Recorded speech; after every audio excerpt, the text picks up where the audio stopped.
Garuda TV, jumpa lagi bersama saya Dewi Sulistia dalam Lampung 8. Sejumlah informasi telah kami rangkai dan siap kami sajikan untuk Anda. Inilah Lampung 8 selengkapnya.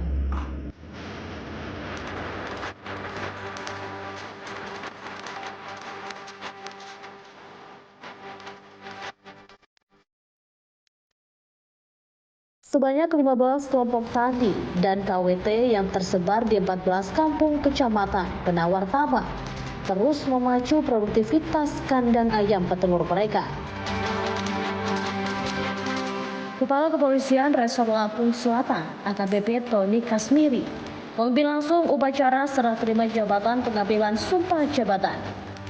Sidak dilakukan untuk memastikan kualitas pekerjaan sesuai dengan spesifikasi teknis dan anggaran yang telah dikucurkan. Namun di lokasi menemukan kondisi jalan yang memprihatinkan meski baru saja rampung dikerjakan.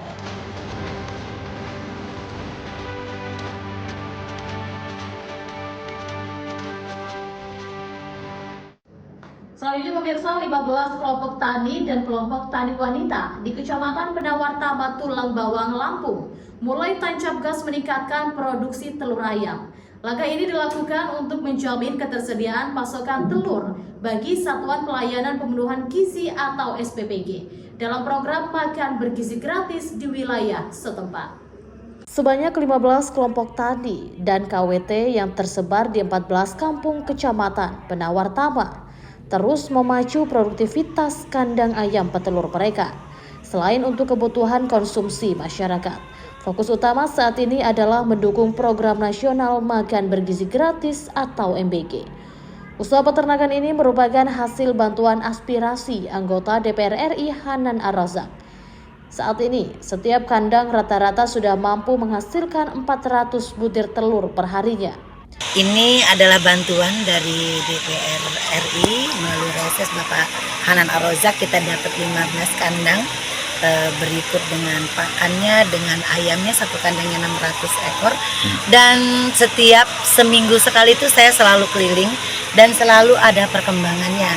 Terlihat dari setiap minggu selalu ada peningkatan dalam telurnya sama besar. Melihat potensi yang besar, pemerintah kampung di Kecamatan Penawar Tama berkomitmen akan terus mengembangkan sektor ini. Kerjasama dengan pihak investor maupun perbankan tengah dijajaki guna memperluas skala produksi kelompok ternak. Alhamdulillah, ini untuk satu harinya kita mencapai 526 telur per harinya. Untuk kuota ayamnya berapa? Kuota ayamnya 600 ekor. Alhamdulillah selama ini tidak ada kendala. Untuk mungkin kelanjutannya kalaupun ada kendala, insya Allah kita bisa mengatasinya. Mantap. Camat Penawar Tama, Rory Karyoni, berharap sektor peternakan ini tidak hanya menjadi penyokong gizi masyarakat, namun juga menjadi motor penggerak ekonomi kerakyatan di Tulang Bawang. Kami berharap ada investor ataupun pengembang sejenis, mungkin ada suplai dana, bantuan dana, sehingga kami dapat meningkatkan kembali produk ini ataupun menambah mendapatkan bantuan lagi dari pemerintah yang melalui dinas-dinas terkait. Intinya seperti itu ya, harapan daripada kami. Dari Tulang Bawang, Tim Liputan Garuda TV, Triyono Akifullah melaporkan. Ya, selanjutnya pemirsa, sejumlah pejabat utama di Polres Lampung Selatan berganti. Serah terima jabatan ini dalam rangka penyegaran struktural dipimpin langsung oleh Kapolres Lampung Selatan, AKBP Tony Kasmiri. Penyegaran anggota ini dilakukan untuk peningkatan kinerja pelayanan kepada masyarakat. Kepala Kepolisian Resor Lampung Selatan, AKBP Tony Kasmiri, memimpin langsung upacara serah terima jabatan pengambilan sumpah jabatan serta penandatanganan berita acara pejabat utama Polres Lampung Selatan pada Kamis 29 Januari 2026. Upacara dilaksanakan berdasarkan keputusan Kepala Kepolisian Daerah Provinsi Lampung tentang pemberhentian dan pengangkatan dalam jabatan di lingkungan Polda Lampung. Dalam upacara tersebut, jabatan Kepala Satuan Reserse Kriminal Polres Lampung Selatan resmi diserah terimakan dari AKP Indik Rusmono kepada AKP Novi Arif Kurniawan. Selanjutnya AKP Indik Rusmono mendapat amanah jabatan baru sebagai Kepala Satuan Reserse Narkoba Polresta Bandar Lampung. Sementara itu jabatan Kepala Satuan Lalu Lintas Polres Lampung Selatan kini dijabat oleh AKP MRza Trisyah Putra Nasution menggantikan Ibtu Imade Agus Dwi Dayana yang mendapat penugasan baru sebagai Kanit 8 Satuan Patroli Jalan Raya Direktorat Lalu Lintas Polda Lampung. Kapolres Lampung Selatan berharap pejabat baru dapat segera menyesuaikan diri dan meningkatkan kualitas pelayanan kepada masyarakat. Dari Lampung Selatan, Tim Liputan Garuda TV, Heri Afriansyah melaporkan. Ya pemirsa, Ketua Komisi 2 DPRD Kabupaten Pesisir Barat, Elia Triskova, menggelar inspeksi mendadak terhadap proyek peningkatan jalan di Pekon Gedung Cahya Kuningan, Simpang 4, Kecamatan Ngambur, pada Rabu 28 Januari 2026. Hasilnya, DPRD mendapatkan proyek jalan yang asal jadi dengan nilai yang fantastis sebesar 3,5 miliar rupiah. Sidak dilakukan untuk memastikan kualitas pekerjaan sesuai dengan spesifikasi teknis dan anggaran yang telah dikucurkan. Namun di lokasi, tim menemukan kondisi jalan yang memprihatinkan meski baru saja rampung dikerjakan. Berdasarkan pantauan di lapangan, Elia menemukan beberapa titik aspal yang sudah terlihat retak-retak dan mengelupas. Proyek ini merupakan pembangunan baru yang didanai melalui APBD Pertumbuhan tahun 2025 dengan nilai pagu anggaran mencapai 3,5 miliar rupiah. Alhamdulillah hari ini kami sedang melihat hasil pekerjaan di daerah Sukabanjar, Ngambur, pekerjaan jalan yang beginilah kondisinya. Mungkin baru selesai dalam waktu 2 bulan atau 3 bulan, dan kami lihat dari warga sendiri yang mereka melihat baru berapa hari bagus, setelah itu kualitasnya terlihat. Nah, kami dari Komisi 2, saya pribadi adalah Ketua Komisi 2, ingin mempertanyakan hal pekerjaan ini kepada dinas terkait ataupun konsultannya, bagaimana kualitas pekerjaan tersebut demi dengan kualitas yang baik itu untuk kepentingan masyarakat. Kekecewaan senada diungkapkan oleh warga setempat. Eliana, warga Gedung Cahya Kuningan, mengaku kecewa karena jalan yang mereka dambakan hanya bertahan dalam hitungan bulan. Hal yang sama dirasakan Iswan, pengendara motor yang kerap melintasi jalur tersebut. Ia menyebut meski terlihat baru, kontur jalan terasa tidak rata. Tapi kalau ngelihat ini baru dibangun, ya rusak ini namanya, bukan pembangunan. Abang di mana nih? Orang mana? Orang Sukanegara. Sukanegara ya. Pihak DPRD memastikan akan terus mengawal kasus ini hingga ada perbaikan nyata dari pihak rekanan. Mengingat anggaran yang digunakan merupakan uang rakyat yang seharusnya memberikan manfaat jangka panjang. Dari pesisir barat, Tim Liputan Garuda TV, Uncle John melaporkan. Selanjutnya pemirsa, pemerintah Provinsi Lampung kembali menorehkan prestasi nasional dengan meraih predikat kualitas tertinggi dalam penilaian maladministrasi pelayanan publik tahun 2025 dari Ombudsman Republik Indonesia. Capaian ini menegaskan komitmen Pemprov Lampung dalam menghadirkan pelayanan publik yang berintegritas, transparan, dan berpihak pada masyarakat. Penghargaan predikat kualitas tertinggi dalam penilaian maladministrasi pelayanan publik tahun 2025 dari Ombudsman Republik Indonesia diterima langsung oleh Wakil Gubernur Lampung, Jihanur Lela, didampingi Sekretaris Daerah Provinsi Lampung, Dr. Marindo Kurniawan di Kantor Ombudsman RI, Jakarta pada Kamis 29 Januari 2026.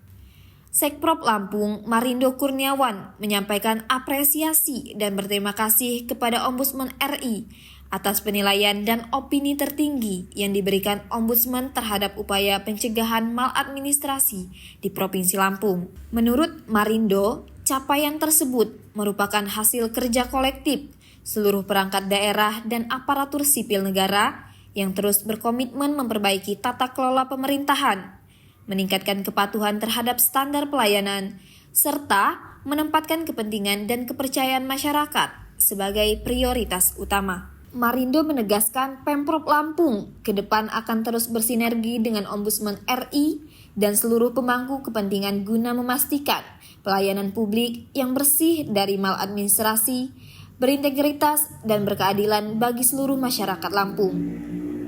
Sejak tahun 2025, penilaian kepatuhan penyelenggaraan pelayanan publik yang telah dilaksanakan sejak 2013 resmi bertransformasi menjadi penilaian maladministrasi penyelenggaraan pelayanan publik dengan hasil akhir berupa opini Ombudsman RI yang diberikan kepada kementerian, lembaga, dan pemerintah daerah.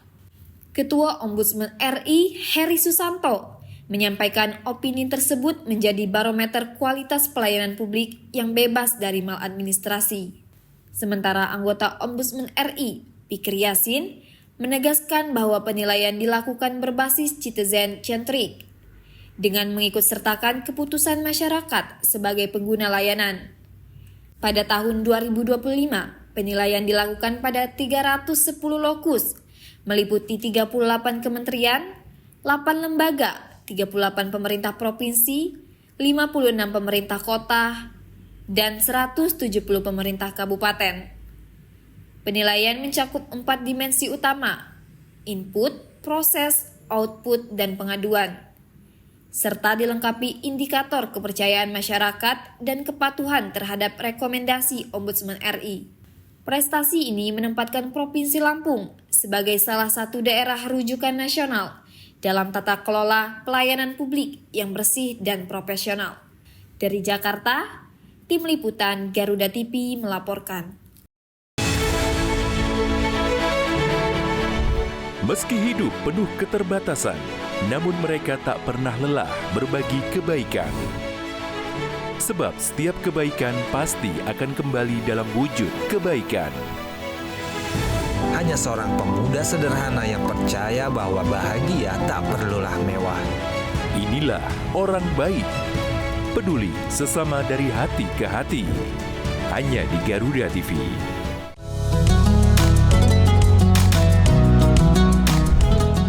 Melalui konsep dakwah santai dan edukatif, mengajak pemirsa memahami ajaran Islam melalui pendekatan ringan dan penuh kehangatan. Atau nanti dikabulkannya di akhirat, nggak dikabulkan di sini. Mengapa manusia tetap harus berdoa? Dari perspektif Islam untuk mempererat toleransi di Indonesia, Harmoni Indonesia. Hanya di Garuda TV.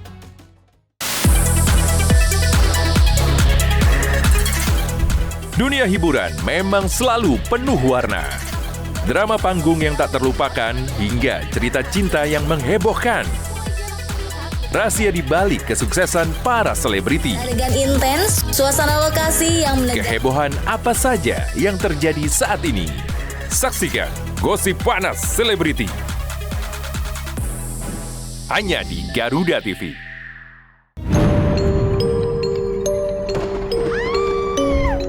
Setiap daerah punya daya tarik sendiri.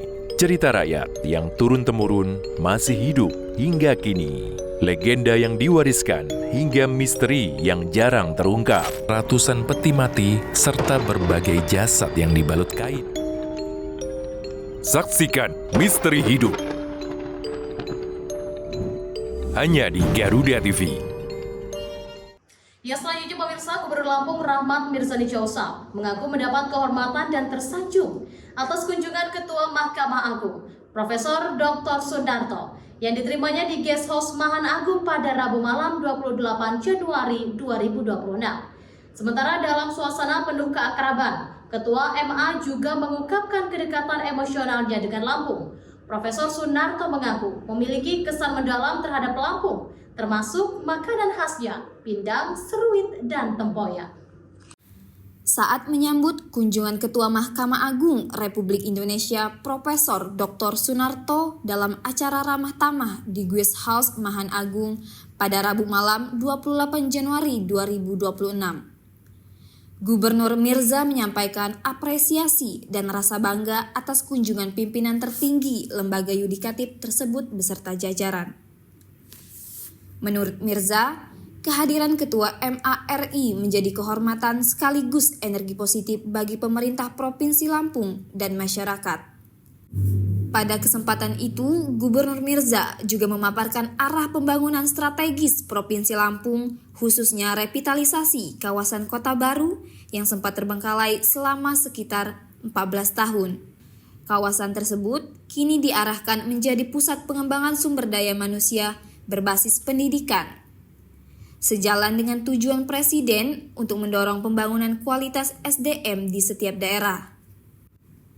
Tahun ini akan ada beberapa kampus yang memulai membangun sekaligus infrastruktur pendukungnya. Menutup sambutannya, Gubernur Mirza menekankan bahwa sinergi antara pemerintah daerah dan lembaga peradilan di Lampung selama ini terjalin sangat baik. Hubungan pemerintah Provinsi Lampung dengan Pengadilan Tinggi Agama disebutnya harmonis, solid, dan kolaboratif. Ketua MA, Profesor Dr. Sunarto, menegaskan bahwa kolaborasi antara eksekutif, legislatif, dan yudikatif merupakan perwujudan nyata dari tujuan bernegara sebagaimana diamanatkan dalam pembukaan Undang-Undang Dasar 1945. Menurutnya, sejatinya semua lembaga negara memiliki tujuan yang sama, yakni melindungi segenap bangsa, memajukan kesejahteraan umum, mencerdaskan kehidupan bangsa, dan menjaga perdamaian. Meski cara dan baju berbeda, namun dengan tujuan yang satu. Dalam suasana penuh keakraban, Ketua MA juga mengungkapkan kedekatan emosionalnya dengan Provinsi Lampung.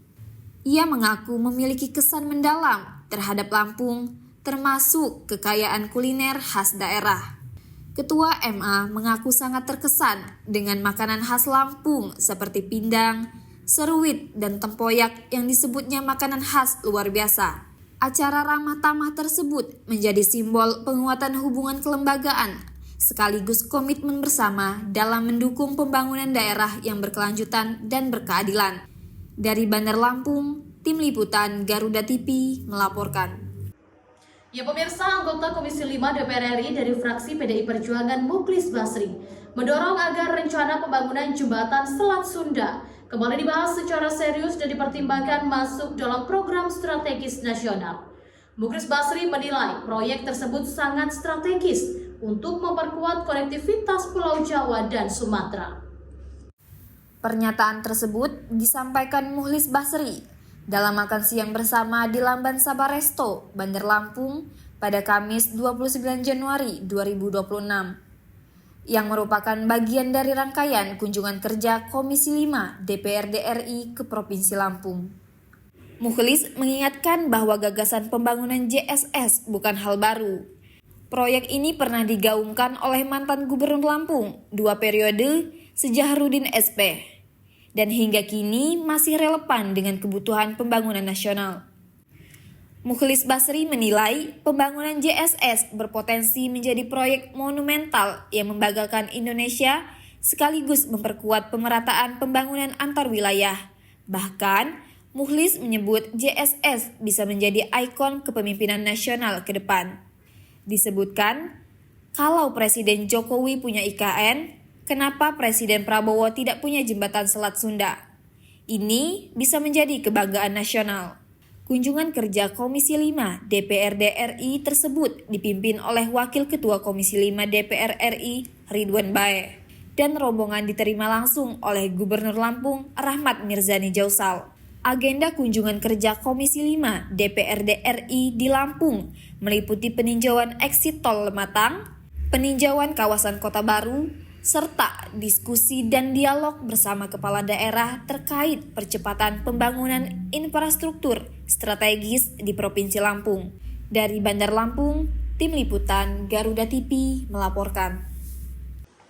Ya pemirsa, anggota Komisi 5 DPR RI dari fraksi PDI Perjuangan Mukhlis Basri menyoroti tarif jalan tol di Provinsi Lampung yang dinilainya masih relatif mahal dan memberatkan masyarakat, terutama menjelang momen mudik Hari Raya Idul Fitri.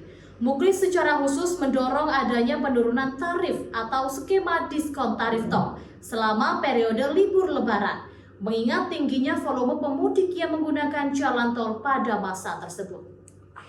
Dorongan penurunan tarif atau skema diskon tarif tol selama periode libur Lebaran disampaikan Muklis Basri dalam makan siang bersama di Lamban Sabaresto, Bandar Lampung pada Kamis 29 Januari 2026. Dalam rangkaian kunjungan kerja Komisi 5 DPRD RI ke Provinsi Lampung yang diterima langsung Gubernur Rahmat Mirzani Jausal. Muklis mengakui bahwa secara regulasi, tarif tol memang mengalami penyesuaian setiap 2 tahun sekali. Namun ia menegaskan bahwa kebijakan tersebut tetap perlu dikaji ulang dengan mempertimbangkan kondisi sosial dan ekonomi masyarakat.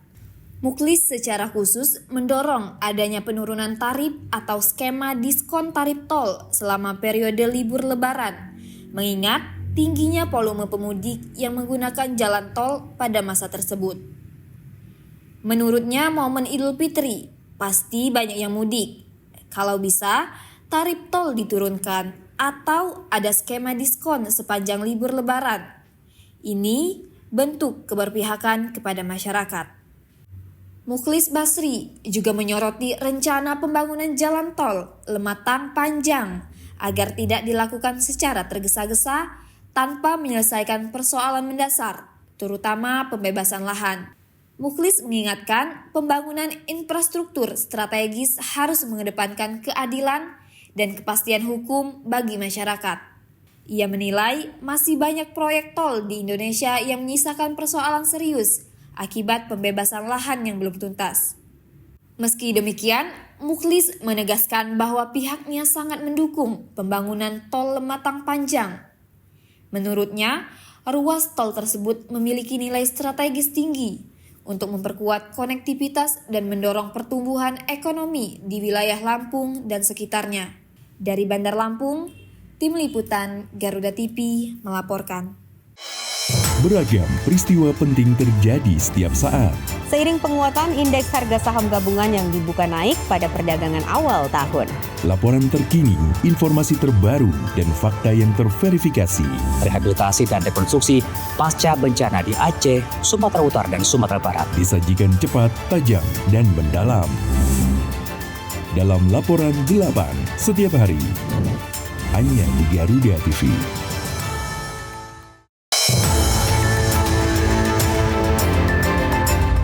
Yang pertama dan paling hangat, informasi yang menemani Anda memulai ragam aktivitas. Dan alhamdulillah sekarang sudah bisa kita lepas. Besok pagi akan dilakukan pemeriksaan medis. Jadikan pagi Anda lebih berarti dengan kabar terkini.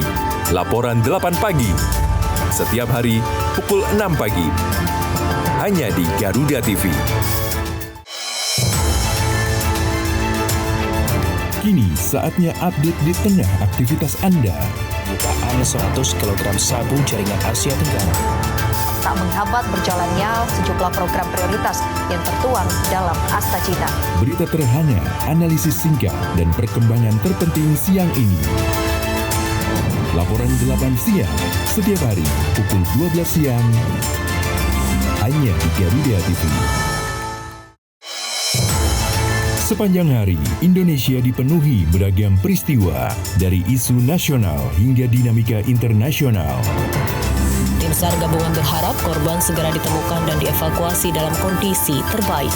Kami hadirkan informasi terkini, akurat, dan terpercaya dalam rangkuman berita malam hari Anda. Laporan 8 malam, setiap hari pukul 10 malam. Hanya di Garuda TV. Ya, selanjutnya pemirsa, Gubernur Lampung Rahmat Mirzani Jausal mengapresiasi kunjungan kerja spesifik Komisi 5 DPR RI ke eksit tol Lematang Tanjung Bintang pada Kamis 29 Januari 2026. Kegiatan dilanjutkan dengan diskusi dan pemaparan di Lamban Sabaresto Bandar Lampung. Gubernur Mirzo menilai kunjungan ini menjadi momentum penting untuk memperkuat sinergi antara pemerintah pusat dan pemerintah daerah dalam percepatan pembangunan infrastruktur strategis di Provinsi Lampung. Menurut Gubernur Mirza, kunjungan kerja spesifik Komisi 5 DPR RI sangat penting untuk memperkuat koordinasi antara pemerintah pusat dan daerah. Mirza menegaskan bahwa penguatan sektor infrastruktur dan transportasi memiliki peran strategis dalam meningkatkan konektivitas wilayah, mendorong pertumbuhan ekonomi, serta mempercepat peningkatan kesejahteraan masyarakat Lampung. Diterangkan Mirza, struktur ekonomi Provinsi Lampung hingga kini masih didominasi sektor pertanian dan perkebunan. Lampung juga merupakan salah satu sentra pangan nasional dengan kontribusi sekitar 70% produk singkong nasional, serta menjadi produsen utama kopi dan sejumlah komoditas pertanian lainnya. Mirza juga menyoroti pentingnya peningkatan konektivitas infrastruktur, mengingat Provinsi Lampung merupakan jalur utama distribusi komoditas pangan dan energi dari Sumatera bagian selatan. Tingginya volume angkutan barang termasuk batu bara dinilai berdampak pada kerusakan jalan dan pelambatan pertumbuhan ekonomi daerah. Kata Mirza, tingginya volume angkutan barang, terutama komoditas pertanian dan energi dari Sumatera bagian selatan, berdampak pada kondisi jalan di Provinsi Lampung. Karena itu peningkatan kualitas infrastruktur transportasi menjadi kebutuhan mendesak. Guna mendukung percepatan pembangunan, pemerintah Provinsi Lampung merencanakan pengembangan kawasan industri di sejumlah lokasi strategis.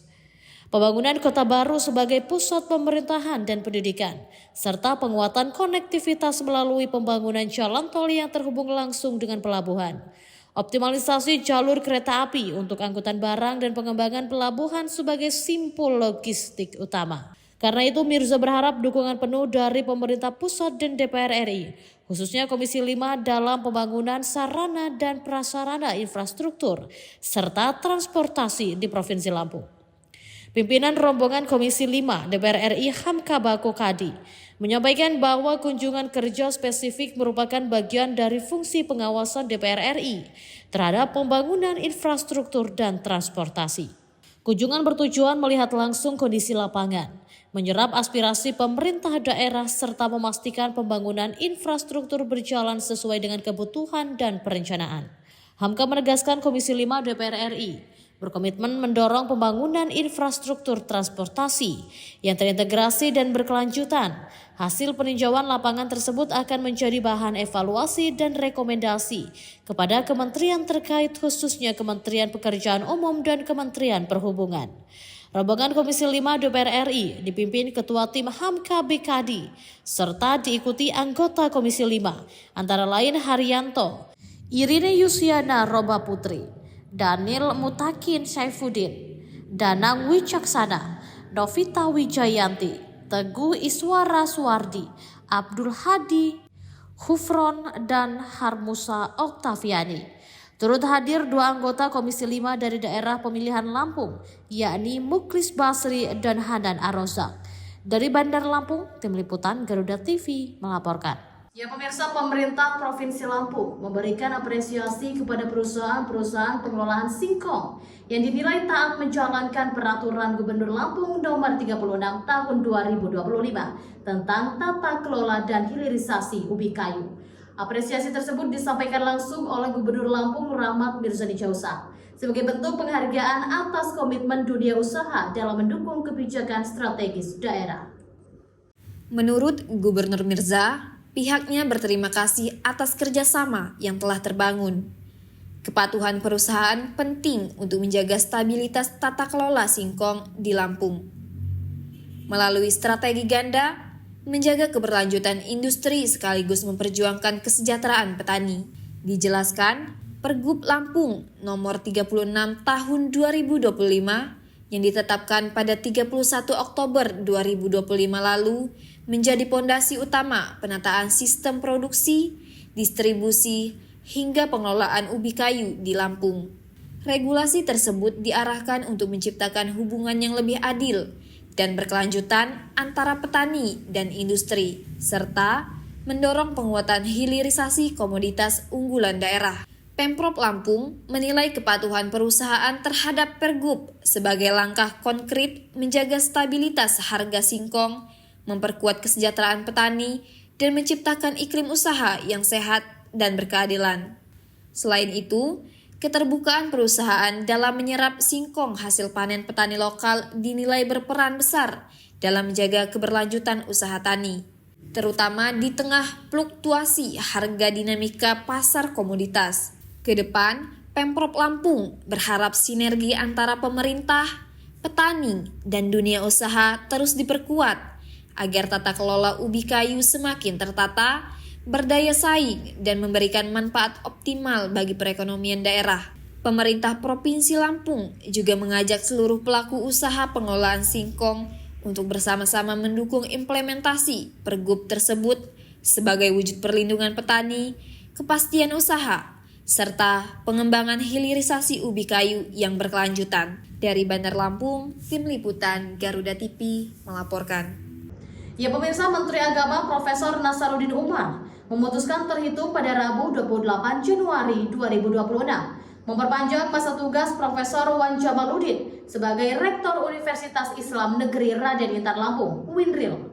Keputusan Menteri Agama RI itu tertuang dalam surat bernomor 000186-MA.TP-KP.07-1-2026 ditandatangani Menteri Agama Nasaruddin Umar pada tanggal 26 Januari 2026. Dinyatakan dalam surat keputusan Menteri Agama Republik Indonesia terhitung mulai tanggal 28 Januari 2026 memperpanjang masa tugas tambahan Profesor Haji Wan Jamaluddin MAG PhD sebagai Rektor Universitas Islam Negeri Raden Intan Lampung sampai dengan ditetapkan dan dilantiknya rektor baru.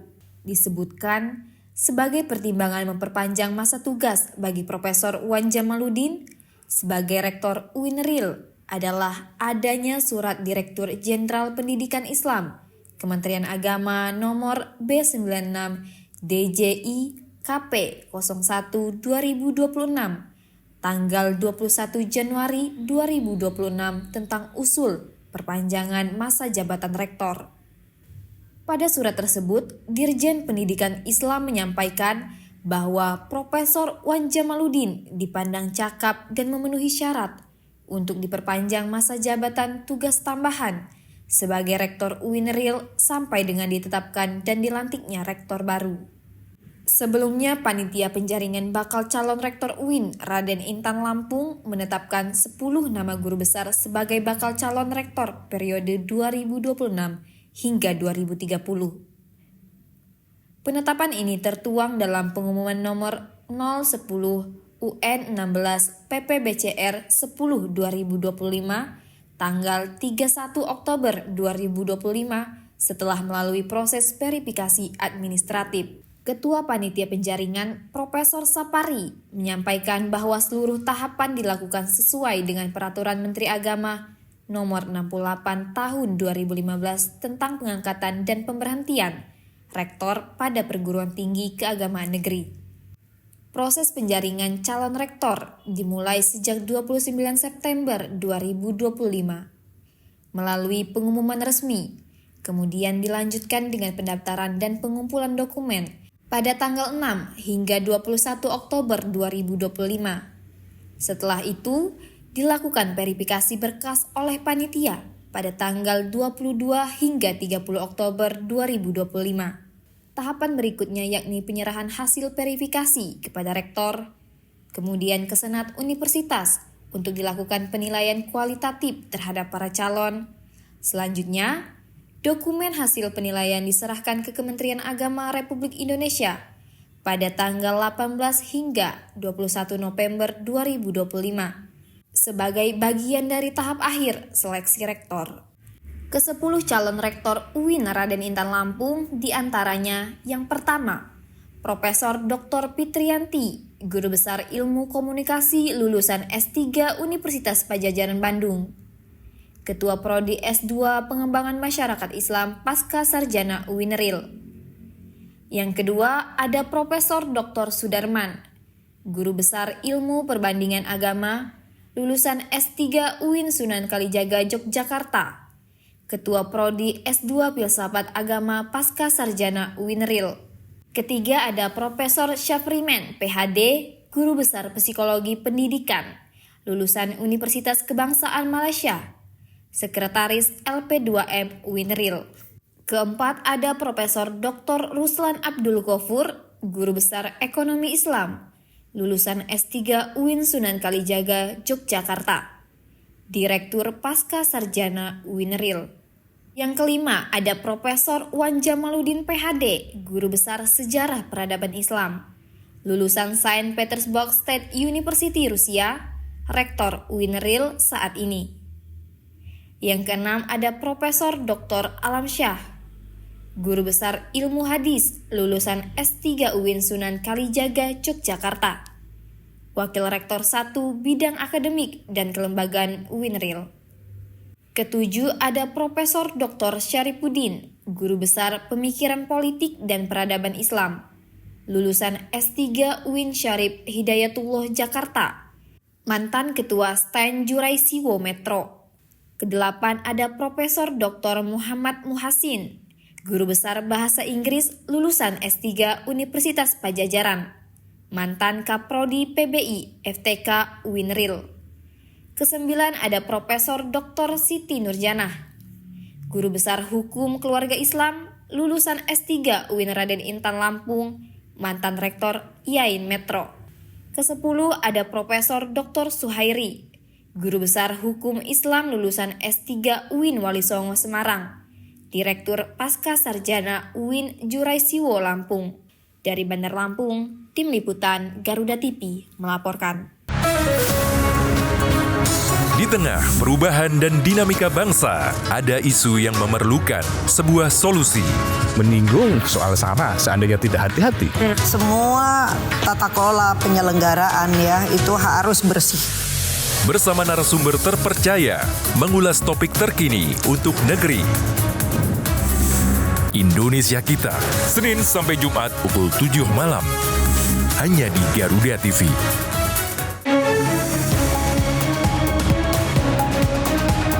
Rangkaian informasi terkini dan mendalam, mengupas peran strategi dan peran penting para pengambil kebijakan. Orang yang bersih, orang yang tidak korup. Kuotanya sudah dinaikkan 15%. Menghadirkan fakta, bukan wacana. Kalau LPM kamu saya tanda tangan.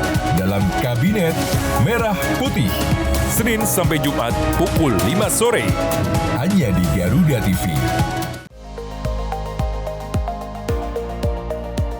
Pertanian Andi Amran Sulaiman menyebut, ekonomi terus bergerak cepat dan setiap perubahan membawa dampak besar.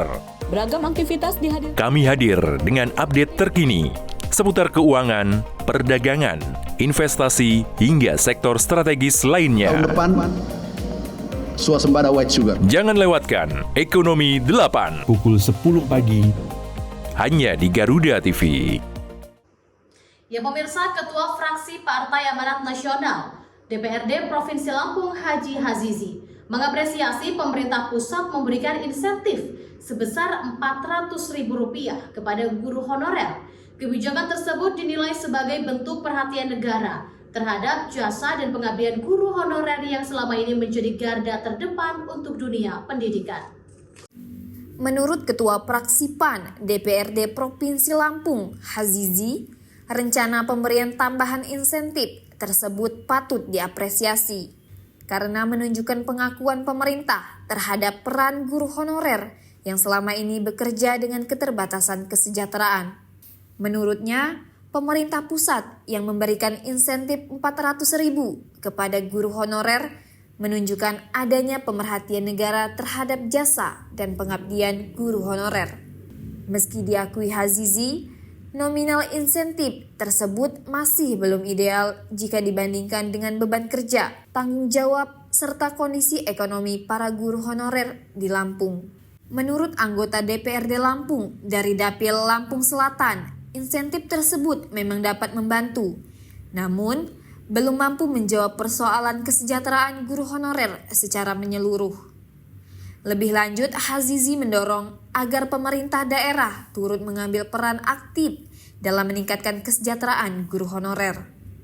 Peran tersebut dapat diwujudkan melalui berbagai skema, seperti penambahan insentif daerah, pemberian perlindungan jaminan sosial, maupun kebijakan peningkatan status dan kesejahteraan guru honorer secara berkelanjutan.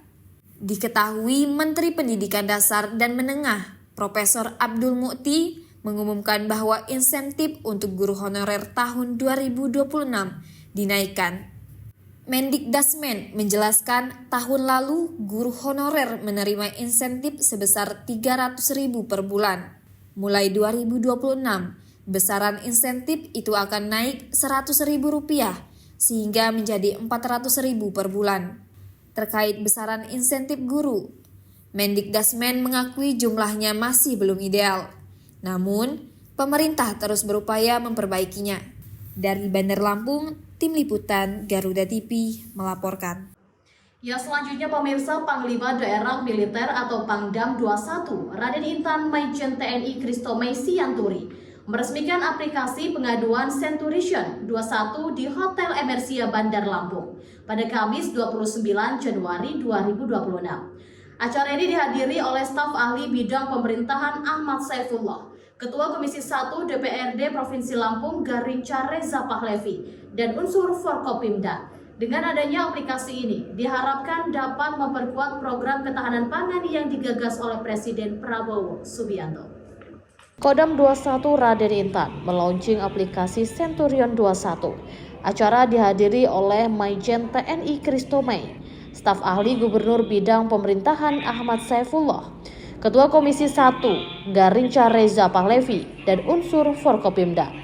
Dalam sambutannya, Pangdam mengatakan Kodam 21 Raden Intan telah memiliki aplikasi untuk pelaporan dari masyarakat terkait hal apapun.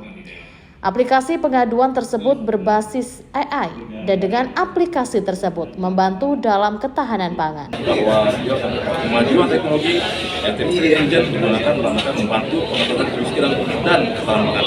Nah, selanjutnya kita mencoba membuat aplikasi yang nanti bisa membantu bisa sebagai tujuan petani di lapangan dan juga nanti akan membantu petani di wilayah baik pertanian, perikanan, maupun perkebunan. Khususnya sementara di Isu. Sementara staf ahli bidang hukum dan pemerintah Provinsi Lampung Ahmad Saifullah mendukung program yang digagas oleh Kodam 21 Raden Intan. Aplikasi Centurion 21 merupakan sebuah inovasi agar asta-cita Presiden Prabowo Subianto, yakni ketahanan pangan dapat segera terwujud.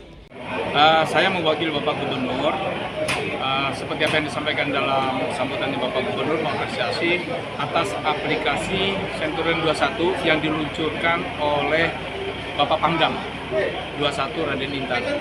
Dan Bapak Gubernur membuka peluang untuk melaksanakan kolaborasi daripada aplikasi tersebut. Karena Provinsi Lampung memiliki Lampung In.